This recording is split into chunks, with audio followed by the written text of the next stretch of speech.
Good evening, good evening, and welcome to a new edition of Real World News TV. I'm one of your hosts, co-host Reggie Kearney, and with me I have my other co-host Sharon Tapper. Sharon, how you doing tonight?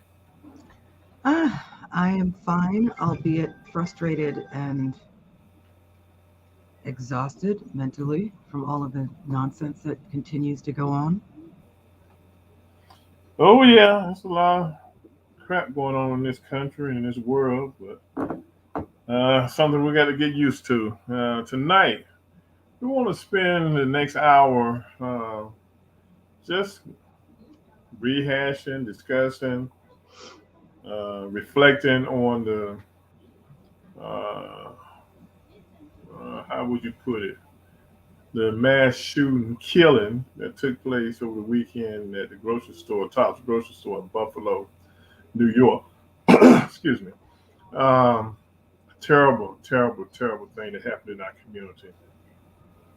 Situation again where blacks were targeted. I mean, straight up targeted by this white supremacist. But before we get started, we want to bring on our guest for tonight, Dr. James Dula, who's a civil rights activist, veteran, community activist, you name it, he's doing it. He's going to be part of the show tonight as we discuss uh, this horrific Event. event, yes, event that took place in Buffalo, New York. Dr. Dula, how you doing tonight? Fine, sir. Fine, sir. Thank you for having me once again. Thank you, thank you. I'm glad you could join us on the Talk Politics on Real World News TV tonight. Appreciate you being here. Well, You certainly. know. We're gonna go around the bend, but for me, I'm numb. Okay, and I'll be honest with you. You know, I gave the title to this show tonight. I'm pissed. Yes, I'm pissed. I'm mad. I'm disgusted, but I'm numb. I'm just, all week long I've been dragging. You know, because it seems like it's the same old crap that's happening, just a different day. Mhm. So I'm numb tonight. I don't know how you all feel. Sharon, how you feel tonight? I don't know if I can put it into words. Um, Overly simplistic, I would say I'm frustrated and psychically exhausted. Um, we've seen this play before, right down to the gentle approach of the arrest and the obvious disparities in how the event is described, how the perpetrator is described and handled versus how unarmed people are manhandled by the police, people of color predominantly. And it's very frustrating to know that on the one hand, uh, what was it? The FBI and not Homeland Security, but another organization, I forget which. Oh yeah, Homeland Security issued warnings and have done so repeatedly that white nationalists pose the largest threat to this country other than any other group. And I don't know how many different ways they need to say it and how many mass shootings there needs to be. My first thought was, well, we'll see how they address this because it was black folks, just like they didn't really address it with the Dylan Roof situation. And I was predominantly looking at it from that perspective, which is obviously a significant issue, white nationalism, Christian nationalism, which is draped in the cloak of racism and xenophobia. But at the same time, you look at Columbine and at least 11 mass shootings in schools since Columbine, predominantly white victims, and their community doesn't raise an uproar for them either. It's like this country has become incredibly desensitized to violence and violence on a grand scale. Now, if it had been a foreigner um, from any other country that came here and did it, like with 9/11, would that galvanize the country like it did during 9/11, where for a brief period, with the exception of the Islamophobia that grew out of that, there seemed to be a little sense of unity in the country. But when it's our own and it's national terrorists, this country has a very soft approach And I don't understand, outside from blatant racism, when you add in the Columbines, I don't understand their lack of action and concern. Dr. Dula, your thoughts? How you feeling? You know, I learned of the incident as I sat watching the USFL football game. And a good friend of mine, who is also a neighbor, called me and said, I'm just sick of what's happening in America. And I asked him, what are you talking about? What do you mean? He said, turn the TV on to the news channel and look what just happened. So I turned the TV on over to the broadcast station and was immediately shocked, but my shock quickly turned to anger Mhm. because in this nation where we speak of one nation under God, indivisible, with liberty and justice for all, we all know that the justice has not applied to Black people. Mhm. You can go back to uh, 1867 and look at the 13th, 14th, and 15th Amendments. We weren't liberated Mhm. because if you fast forward to today and you bypass Tulsa and the destruction of Black Wall Street, and you bypass Bloody Sunday, and you bypass all the lynchings that took place of African Americans throughout America's history, and you arrive at today, we see that violence toward African Americans has become commonplace, and as you said, Ms. Tappan, desensitized. Mhm. So I became angry. I became angry because if that had been a young Black man standing there with a weapon in his hand and he had just murdered 10 people, he would not be alive today to talk about it. Absolutely not. I'm angry because when it happens and the shooter does not look like us, they're treated with kid gloves. Ask if you're hungry, do you need something to eat? And escorted to jail instead of being thrown to the ground and with a knee on the neck and gun in your back and on your head and kicked and stomped and things of that nature by law enforcement. Mhm. You're escorted to incarceration. Yeah. And then, when I talk about being desensitized, I'm looking at the news and the young man has no, not the young man. He's not a man. He was a boy. Had the audacity to plead not guilty. Mhm.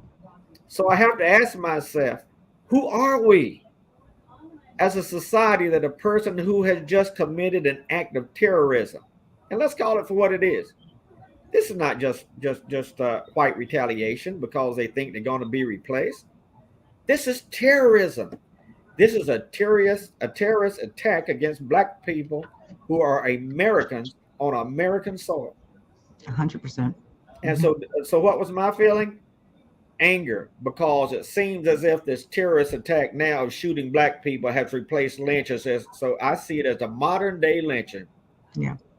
to make sure that you attempt to eradicate Black people from the face of America. But yeah, I 100%. became angry. Yeah. Yeah.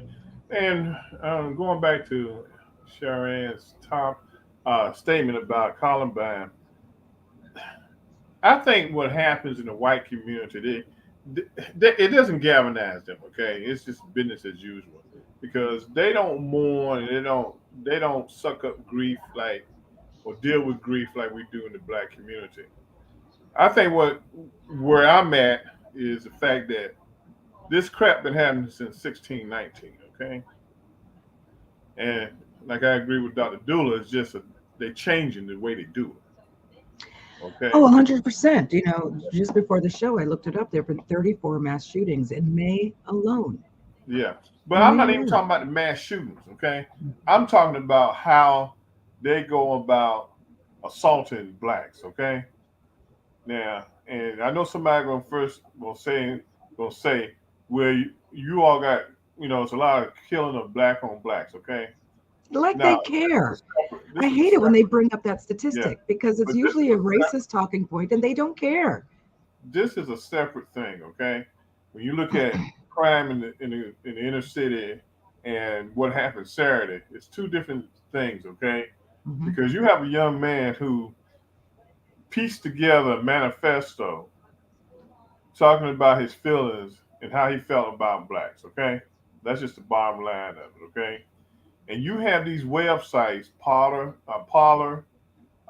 the one that he was on, that allow people to come on there and print and say what they want to say. Okay, and that's just the bottom line of it. So, like the guy from the FBI said, this is not going to be the last one. Okay, Mhm. because there are lone wolves out there that are steady planted. And what happens when this boy did what he did, he just put more gas on the fire to give some other punk out there the opportunity to go do the same thing again. So my feeling is, where are we safe at? Okay, That's that an that's an entirely different question. yeah, where are Oh, we safe at? When you leave the house in the morning as a black person, where are you safe at? Well, excuse what me, English teacher, I use the word at the end of the sentence, but where are you safe? what frustrates me here, and I agree with you. I'm torn about calling him a boy or a man because on the one hand, you see black young men and women the same age referred to as grown adults. And when a white person commits the same crime or a similar crime at the same age, they're called a teenager. When a person of color commits the crime, they're intrinsically evil, irredeemable, put them away for life. When somebody of the Caucasian persuasion commits the crime, they're mentally ill. There's something wrong. Treat them with kid gloves. USA Today said that he was under investigation in June before he graduated in 2021 for threatening his school. And the police came and they took him from the school and they did some kind of health and wellness check on him and maybe got him to see a therapist or something. But shit, shit ton of good that did. If almost a year to the date, he winds up creating this atrocity. And he was probably planning it from that point forward. The whole mental look, an argument can certainly be made, I think, that there is something deeply wrong with people who have some kind of hate filled ism. If it's racism, Islamophobia, or whatever that ism is, it's not based in logic. And I guess an argument could be made that they're mentally ill.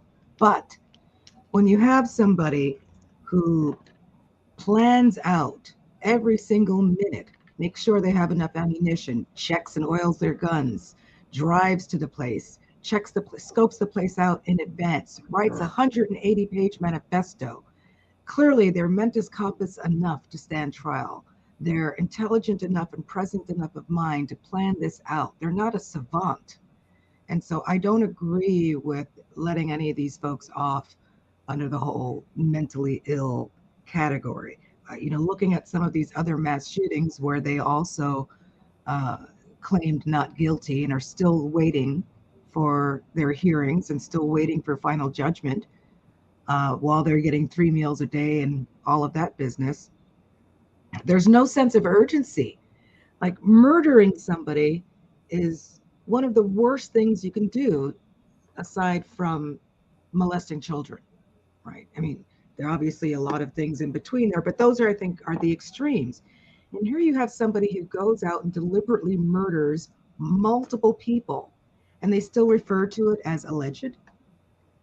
They still allow somebody to claim not guilty, and I understand that we have to operate within the system, but it just defies any kind of logic or sense of realism to know that these folks can try to claim not guilty, they didn't do it by reason of insanity or whatever other nonsense they want to come up with to get off.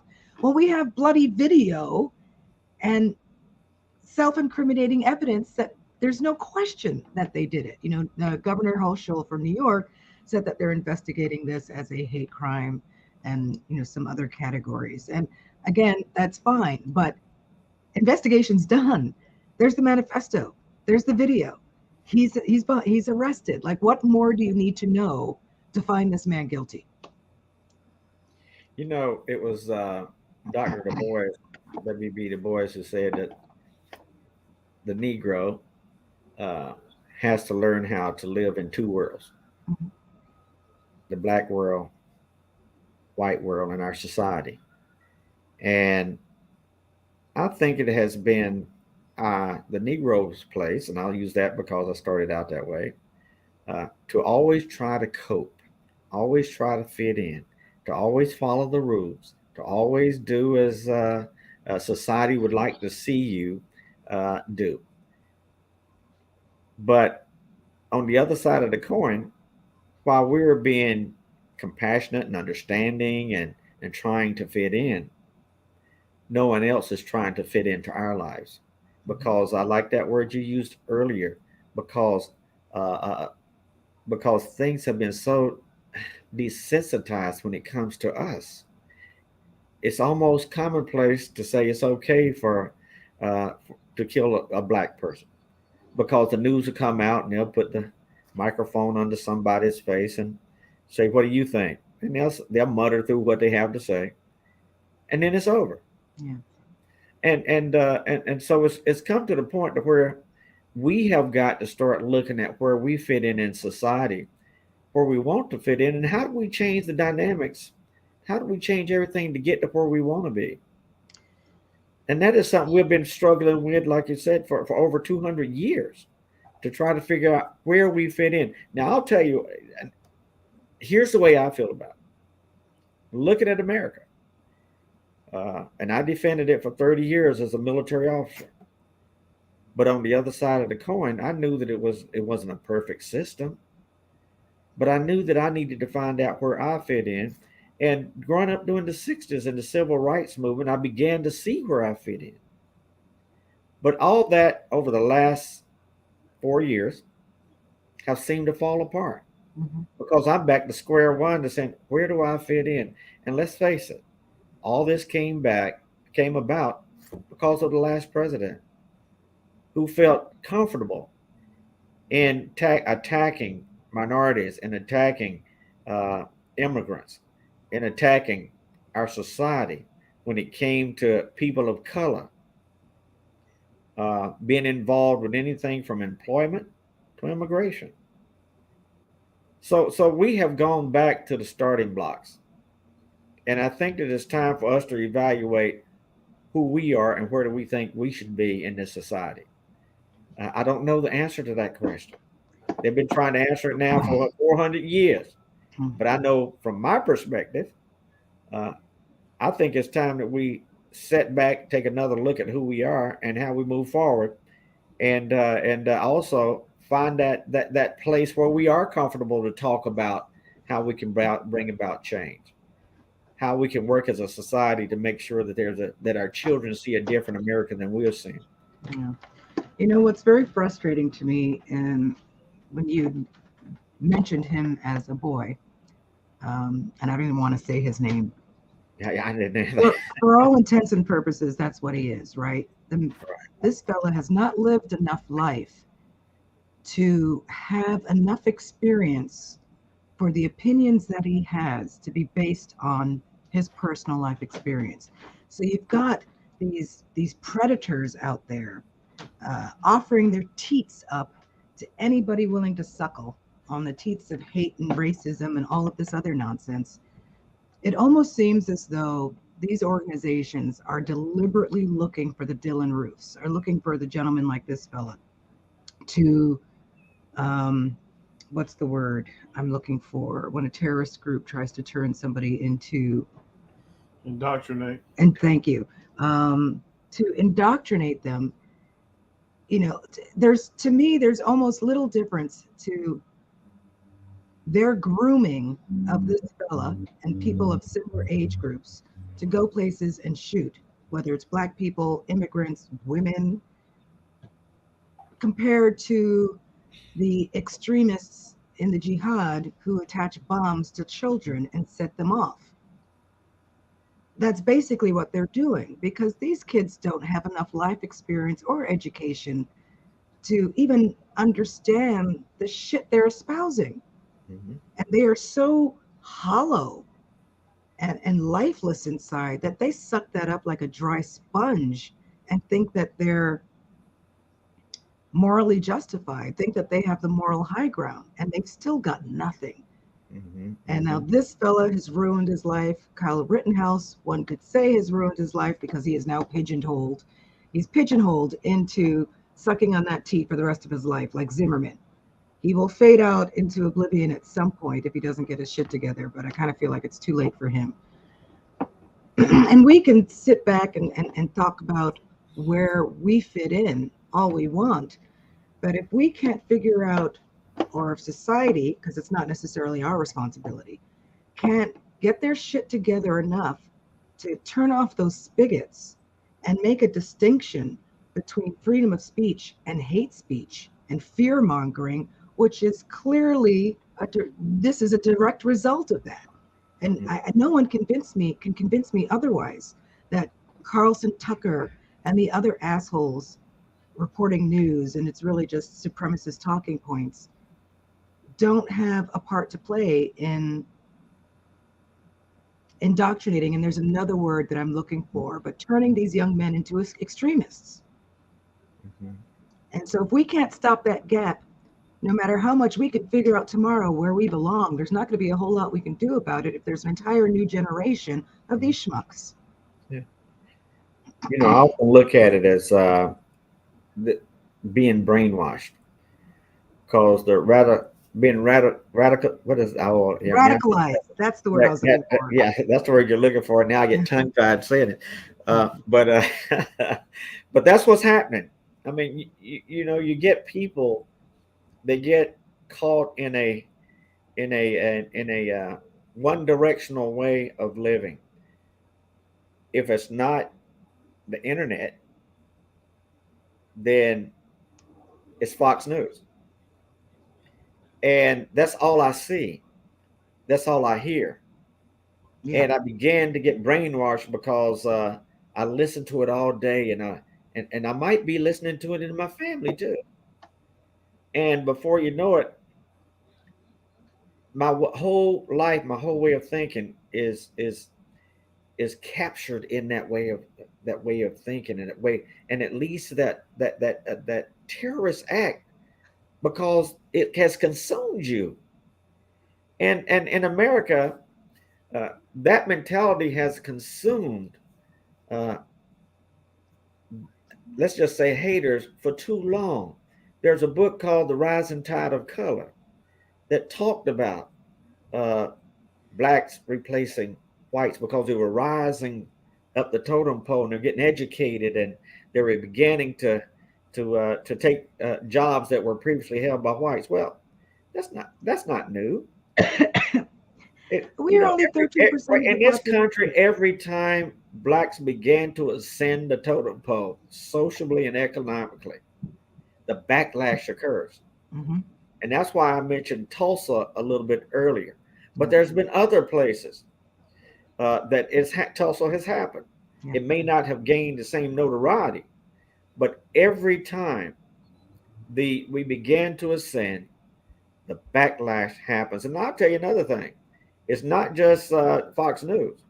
We need to start talking about people like Ted Cruz and those that are supporting this ideology.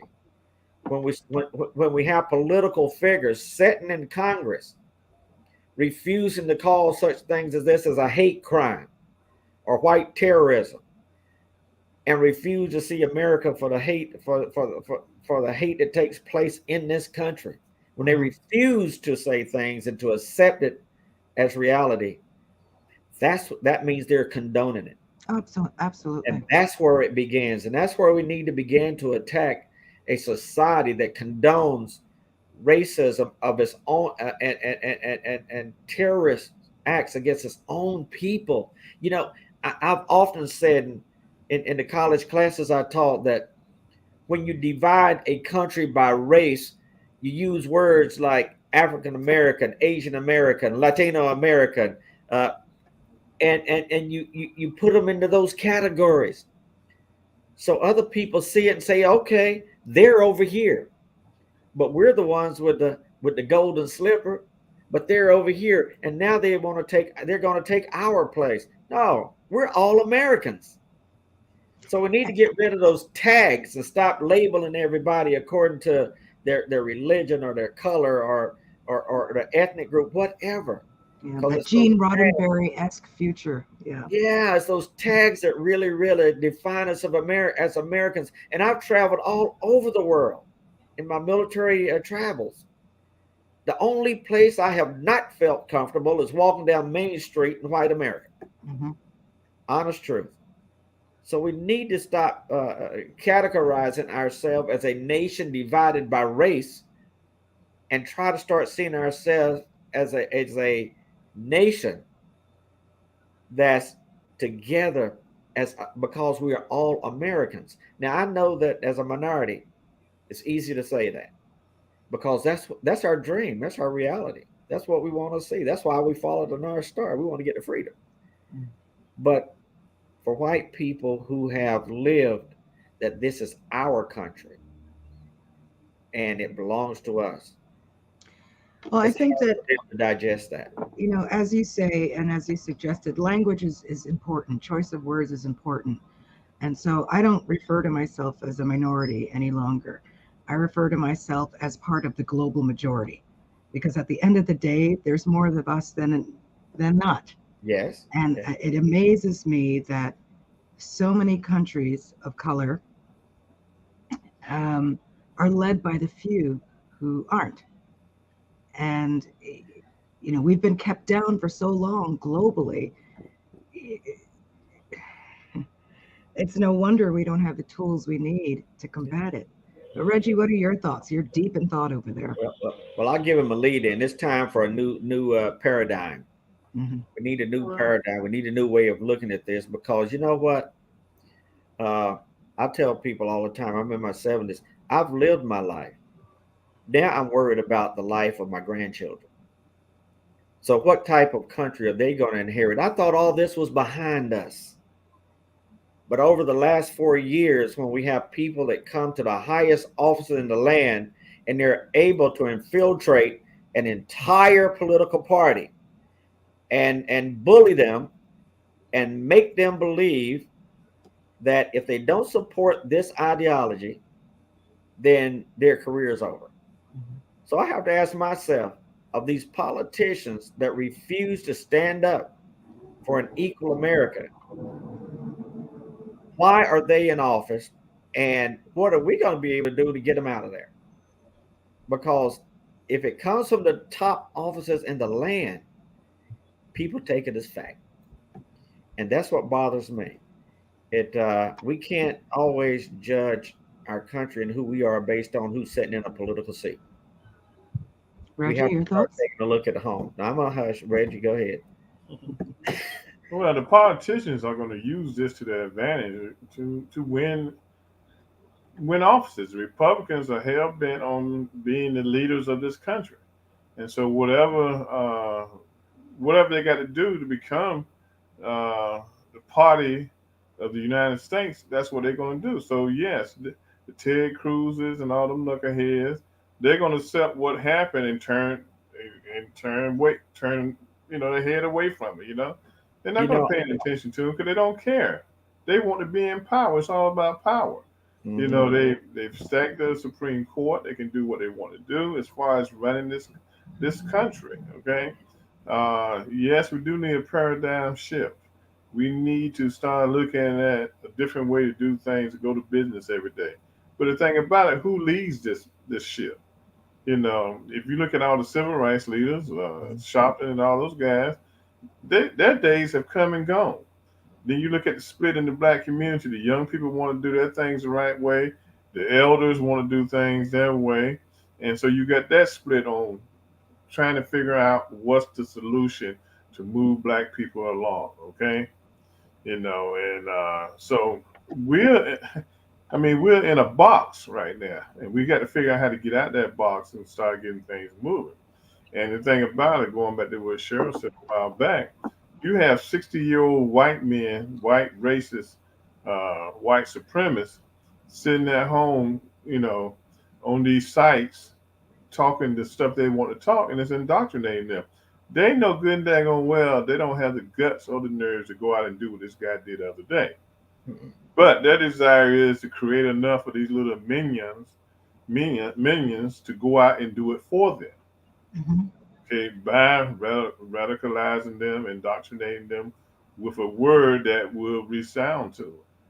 Okay, they say this young man was pretty intelligent, but something they said triggered him to start looking at people of color in a different way. Okay, Reggie, let me say this. I think that we have to stop, take a step back, and really see what's happening here. Uh, People are still looking at this whole scenario from a political perspective, from the mindset that we have two major political parties. I sit back and look at it and say, you have three political influences. Sure, you have the Democratic Party who's trying to find their way in the society today.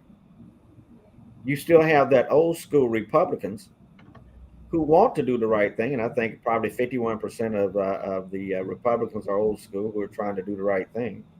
But you have that 94, 91, 49% who has become radicalized because they have split from the ideology of the Republican Party and has assumed a new mindset under Donald Trump. Hmm. So you really have three parties. You have the Democrats, you have the GOP, I call them the good old party guys, and you have the Trumpists.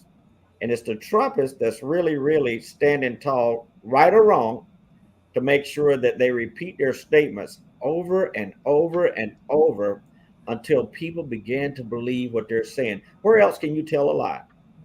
You're And very you say it over and optimistic, over, and though, it becomes truth. It becomes because I don't believe that higher percentage is the good old GOP, considering how many didn't vote to impeach Trump, how many didn't want to vote for Ketanji Jackson. I think your numbers are very optimistic there. well, I'm using the numbers that was given on CNN the other day when I was looking at it, and I don't Hmm. have anything else to go against that. But Hmm. at the same time, I'm hoping that the good old boys still have the majority. I don't care what the percentage is, Yeah. because if we are, I would be very alarmed if the Trumpists had a majority. Yeah. Anyway, that's where those statistics came from. well, What boggles my. Go ahead, Reggie. you got to realize that there are a large number of Republicans that don't believe in the things that Trump, is doing. Okay, but at the same time, their hands are tied. They're too scared to go up against him because he controls those idiots out there that vote and who have turned that Trump has indoctrinated to look at the country in a different way with this replacement race theory. Okay, so they're scared to go up against these people because if they go up against these people, Trump going to call them out. Look at how he handles the primaries that these guys are running in right now. Hmm. Okay, he goes in, picks out an individual, and people get lock in step with that individual. When you got people who've been in office for a long time and know what they're doing, he they bypass that person. So he's indoctrinated almost 74 million people to believe that what he's doing is the right thing, and what he's spitting out his mouth is the right stuff to listen to. Ray, you have comments? I'm sorry. I was just triggered by something, so no one picked me. So I'm gonna raise my hand. I just got a question of the GOP party. Since we're separating the GOP from Trumpists, what is Mitch McConnell? Is he a Trumpist or is he a GOP member? I think he's a Trumpist. Yeah, Who's that? Mitch Mitch McConnell. McConnell. All of them No, are Trumpists.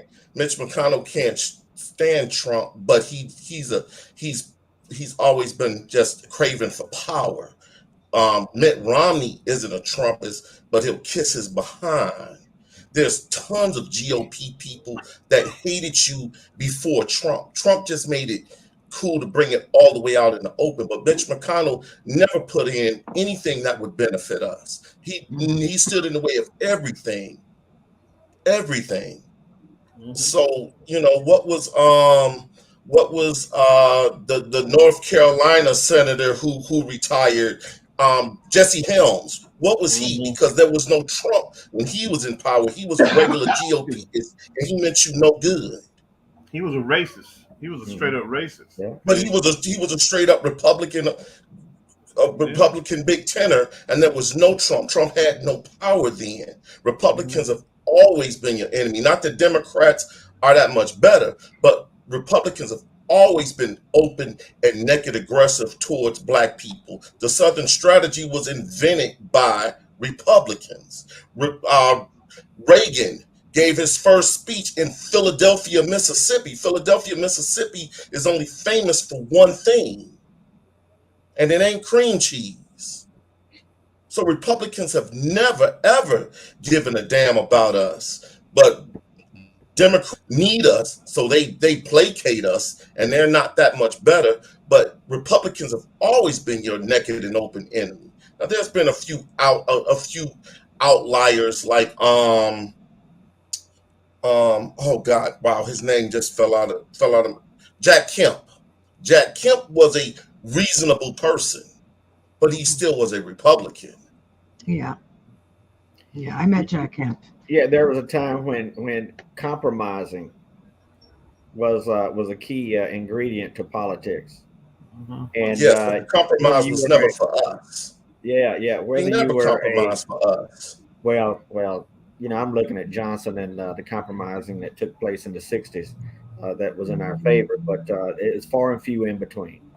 But there have been some good points. But yes, right but now, part of pushing the civil rights bill through was after the massacre on the Edmund Pettus Bridge. But before that, they wasn't moved. They was always doing the same thing they're doing now. Everything was getting a filibuster and locked up in committee.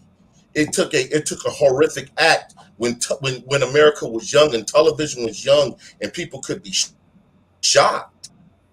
Just like the civil rights beatings, that's how the Vietnam was able to provoke change. But now that doesn't even affect people no more. People are so jaundiced that doesn't matter what they see on television no more. They see us openly get beat for a busted license plate or over a suspected $20 bill being a fraud, and nobody cares. Nobody's After Rodney King, it was all downhill. I think that's, sure. You know, when it was when it was, you know, I was living in California at the time, and I was disgusted. Look, America showed you how they felt the minute they realized Obama marked a change in white politics to where they could no longer necessarily dominate with a majority anymore. And then all they did was speed up their agenda exponentially, but they were always eroding our civil rights. They were always eroding our voting rights. They've been eroding that for decades. They just sped it up once they realized that a coalition could be built that would put somebody of color, and next thing would be a woman. Yeah. We can't have that. If we trust the the census, which we all know millions of people don't participate in, especially during COVID.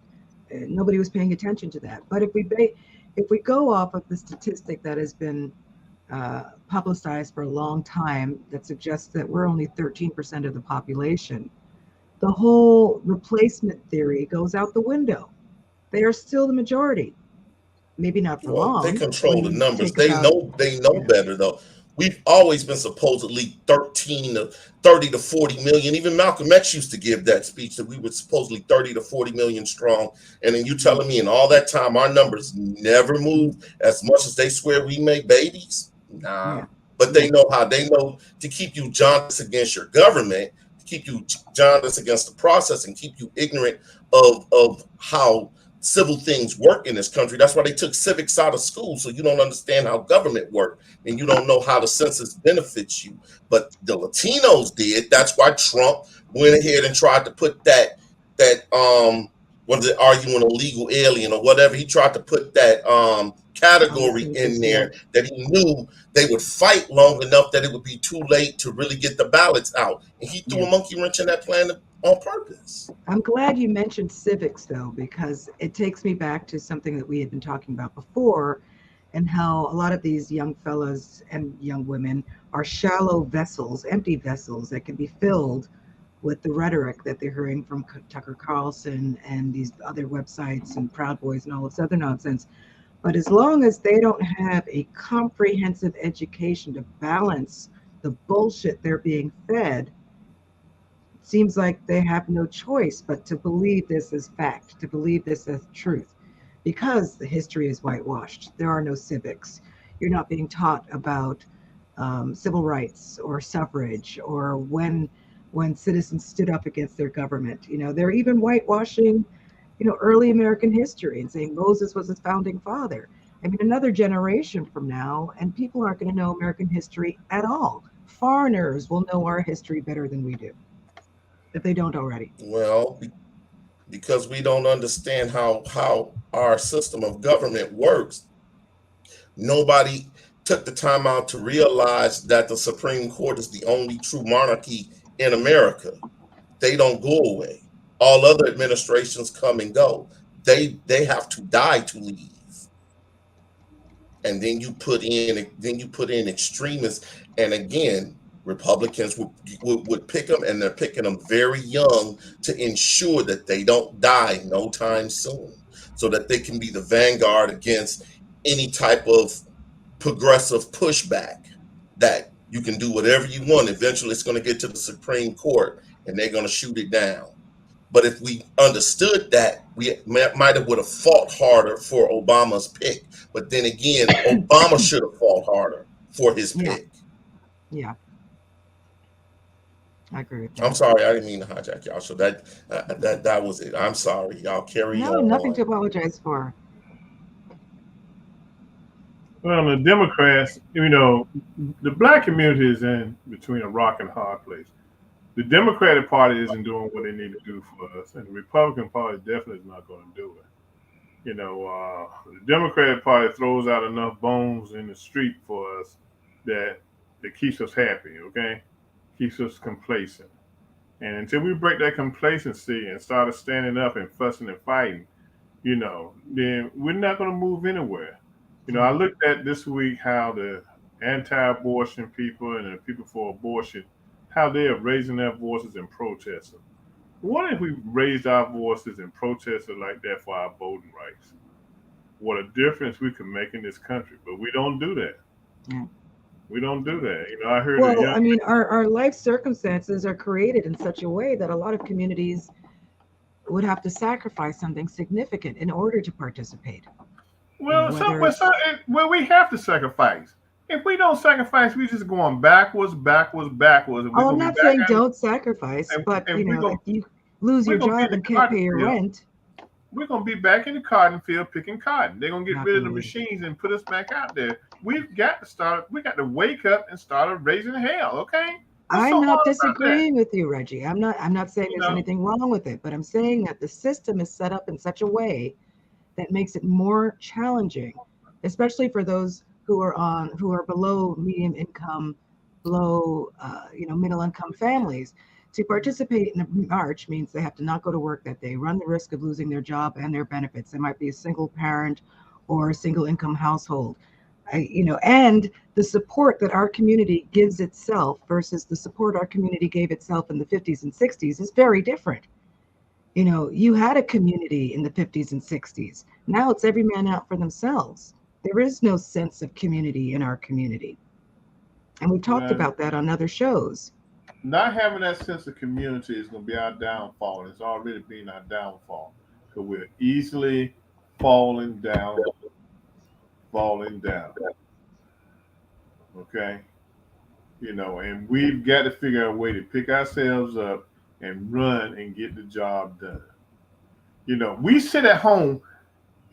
Name me one show, one black show that that's coming on TV, a reality show that makes sense and highlights some of the issues that we're having in the community that we need to take care of. Okay, look at the reality shows.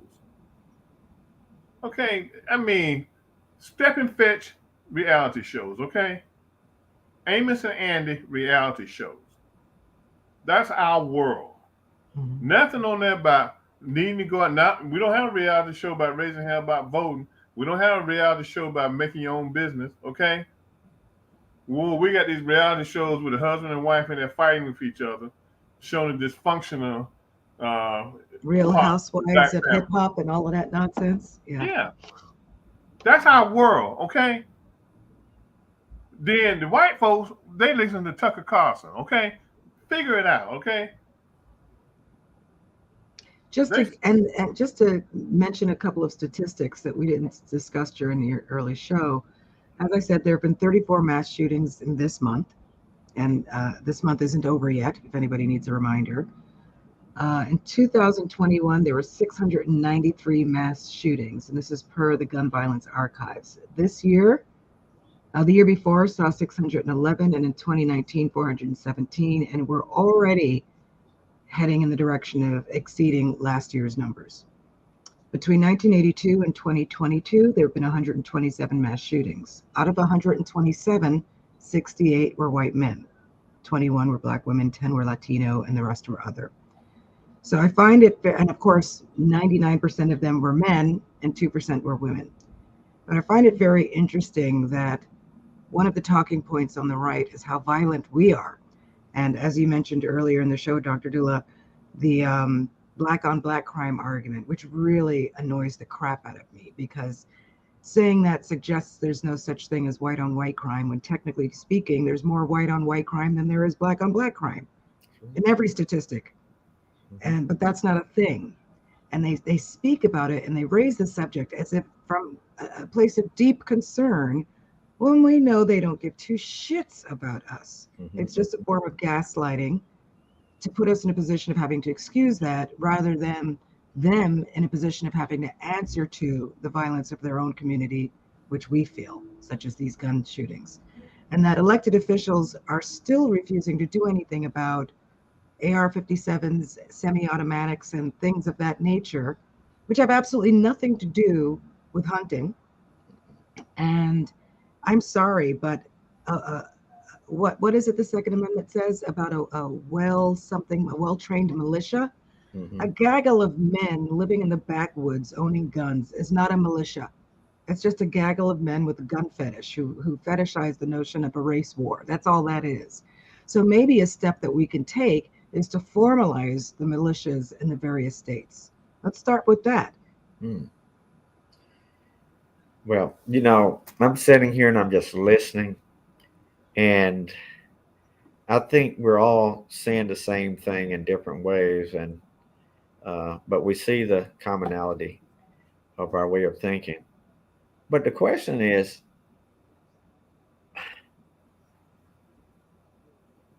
how do we move forward? And I think that's what Reggie has alluded to a couple of times. Where are we at? Where do we want to be? And how do we get there? And we know that there's a breakdown in our community, that the churches have evaporated. And that is, you're right. The churches used to be the place we came together in the 50s and 60s to hold our mass meetings in AACP, the SCLC, but those don't exist anymore. Now those meetings are held in homes and on the internet. So that sense of community, you're right, is gone. So it goes back to the question that we posed at the very beginning. Where are we at, and how do we get to that next level? I've sat in meetings with young people, and we've talked about Dr. King, and we've talked about Malcolm X and A. Philip Randolph and those guys who were the pioneers of the civil rights movement. And the young folks said, well, we don't need them anymore. We don't need them anymore because we as individuals can do this. And I'm sitting back here at old school saying, but it's that voice that puts that develops the platform. Mm-hmm. And right now we don't have the voice to develop the platform. And like you said, the old guys, I mean, they're been they speak now and all of a sudden they've been chastised because they're or they're too outspoken, and so we've turned and began to eat our own. But we've got to figure out, where do we go from here? That's where we're at. When you quoted your student as saying that, the first thought that came to my mind was that is the height of entitlement for this generation. That in comparison to yours and the generation before you, did not have to fight for our basic rights, did not have to fight to desegregate restaurants and hospitals and services, etc. Didn't have to see your grandparents fight or your parents fight. They've had it very easy in comparison. Granted, we still have problems, obviously, and some worse in other states and counties than others. But by comparison, uh, everything's sort of been laid out for them to succeed. And to think that they can do it on their own as individuals, to me, is a mark of that entitlement and that complete lack of understanding of the sacrifices and the struggle that just 2 generations before had to go through. And that level of obliviousness can only exist in the entitled. Yeah. And the funny thing is we're not really entitled. We're not like not. white people entitled. We just think we are. Yeah, well, they think because they got good jobs, they can drive BMWs, they can eat at the finest restaurants, they can travel when they want to, that nothing else matters, okay? They don't realize that the Republicans and the Supreme Court can take all this away from them and just like that, okay? Yeah. They don't realize that. So they walking around and living with blinders on, okay? Because they didn't have to go through nothing that I went through, that my parents went through, my grandparents went through. They didn't have to face it. I remember when segregation took place in the South in the school system I was in. They don't have those memories. So it's like everything has always been okay. And that's how they see it. And it's sad that they don't realize that, hey, that these folks, even Biden, don't give a crap about them one way or the other. They do things to stay in office, and that's all they do. When you think about this new generation, y'all didn't have MySpace, Facebook, Instagram, Twitter, blah blah blah. You had the church, you had the abuelitas on the stoop talking, and the inter-house gossip, and the physical word of mouth and the oral stories. And this generation, or the last few, I guess, have a fallacious sense of community in the virtual world, which can turn on you on a dime if you say something the wrong way or you support the wrong influencer or whatever. There's no meat on those bones. It's like drinking Tang and thinking you're getting a great source of vitamin D. It's just not there. There's no substance.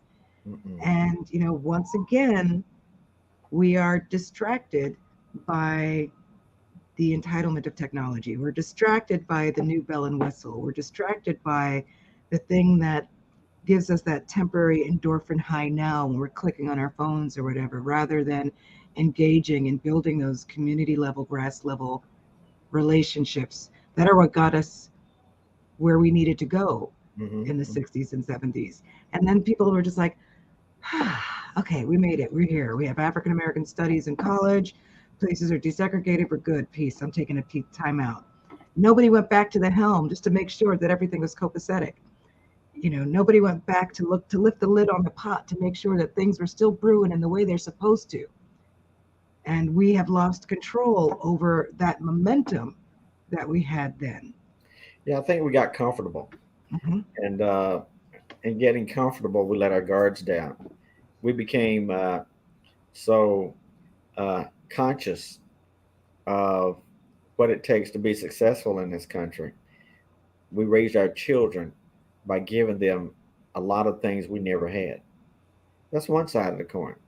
But on the other side of the coin, we had parents who forgot that their primary responsibility was to teach and to raise their children in the home. Don't send them to school to learn things you should be teaching at home. Yeah. And so now I've seen parents really cursing their kids out in parking lots and Kmart's and the whole 9 yards. And I'm saying, God, what's that kid going to grow up to be? And so it's just been a whole different paradigm shift from the way that I grew up, because that paradigm swayed in another direction to where I'm going to raise my kids this way versus teaching them values and morality and what it takes to be successful and what it takes to get a job. And you can't walk into an interview with hush puppies, corduroys, and a plaid coat on and expect to compete with other people. You have to go in a little more refined. But that's America. We have always had to be more refined. And somewhere along the line, that idea dropped off the vine when it came to our children. Oh no, you got sagging pants and yes, there's where's the and too much flesh showing. It's just I would rather be look like I'm been coming out of incarceration than look like I'm trying to make something of myself in society. Yeah, I know I've pulled young men over and said, man, you know what it means when you wear your pants down to your knees like that? And I didn't know that, Mr. Dooley. I said, well, somebody's not educating you. Wouldn't you think you'd want to know why you're showing your ass? You would think. But however, I guess someone hasn't taught them to question things of that nature. But I mean, my daughter, bless her heart, she's a 40-some years old and a FDA director at FDA. But I made sure that every step of the way that I taught her and I led her footsteps. If it was something I saw that wasn't right, I corrected her. If I saw something that was right, I praised her. I said, hey, good job. But, that doesn't happen in our homes today. And I think that's where we've lost the ball. And I think that is why, and I'll go back to my original statement, we've got to figure out where we fit in and how we change the paradigm so that we're educating and influencing our children, that we become the role models that they need to see and not what they want to see. Yeah, they're living in a vacuum right now, making decisions and planning their futures in a vacuum based on a sense of entitlement and immediate gratification. And meanwhile, the groomers out there are just waiting for folks ripe for the picking on either side of the fence to radicalize them. But Reggie, what are your final thoughts? Don't have any. I mean, we're in a jacked up society right now. And if we don't wake up, it's gonna get worse. Because one day the powers that be might gather together nationally and say, "Look, we want to demote every black person that's in a key position and get rid of those positions." And they have the power to do that. They have the money to do that. Can't go to the Supreme Court because the Supreme Court is stacked. And these young people don't realize that our civil rights are at stake right now. They just don't realize that, and that's sad. I'm like Dr. Dooley. I'm getting older. I'm getting to the point now where, hey, I'm just ready to throw my hands up there, waving like I just don't care. Yeah. But as long as there are no matches in them. Yeah, this generation is gonna catch it. That's just bottom line of it. It's gonna catch it. Well, the closest I have seen this generation come to galvanizing as a community was when they began to talk about Black Lives Matter. I saw the whole country come together behind that. But then again, the backlash started and began to tear it down piece by piece. But I'm just saying that when I saw that, it was almost like the 60s, because hell no, we're not going to take it anymore type of mentality. But that's summer of unrest is dissipated now. When you look at everything that's happened, that's right. Yeah, you're right. Yeah. But that's the closest I've seen this generation come to really standing up for something and to fight against injustice. And I hated to see it start to, as you say, start to evaporate and go away, because it brought new life into the community. Yeah. Just like when James Brown said, "I'm black and I'm proud," and they stopped the riots in Washington, D.C. I was here when that happened, by the way. But at the same time, on the other side of the coin, we need to figure out how we galvanize this community and began to come back together with the strength we all know we can have if we work together. Yeah. How we do it, I don't know. Is it needed? Most certainly. Absolutely. Well, my friends, And it's been real tonight. Mm. We're gonna have to go because if we don't, Ray gonna turn us off. Ray gonna be like the electric company. He's just gonna turn the power off on us. Oh man, that's power. Yeah, baby, But- please don't cut us Yeah. off. Baby, please, baby, please. but this has been a great show tonight. But I mean, the battle is still on. We got a lot of work we got to do. Yeah. And we got to continue to pray for those 10 people that lost their lives through the census violence in Buffalo. We got to pray for their families. 86-year-old woman was amongst them. Insane. Yes, it That was. this 18-year-old felt threatened by an 86-year-old church-going woman is just mind-boggling. No, he felt threatened by the color of her skin. Color of her skin. Why? I don't even know. And I Yeah. don't think he even knows why he was threatened, why he felt like black people were a threat to him. How could we be? He was only 18 years old. Okay. Yeah. Just like she said, he hasn't had time to even figure it out yet. Mm-hmm. Yeah. But he'll figure it out now for the rest of his life. Yeah. Yes, he will. Well, everyone, like Dr. Dooley, I want to thank you for being a part of the show tonight, Sherry Ann. Thank you for being around. Hey, it was a good show. Hope to see you again, Dr. Dula. Well, it's my pleasure to see you, and I'm looking forward to the next conversation. Okay. And we just got to keep on marching. I want to thank everybody for tuning in tonight. And let's stay in prayer. Let's keep praying for the people in Buffalo and keep praying for the people of this country because we need prayer right now. Okay, everyone. Good night. Have a good rest of your week. Enjoy yourselves, and we'll see you next next Tuesday night on Real World News TV. Peace. Good Take night. care.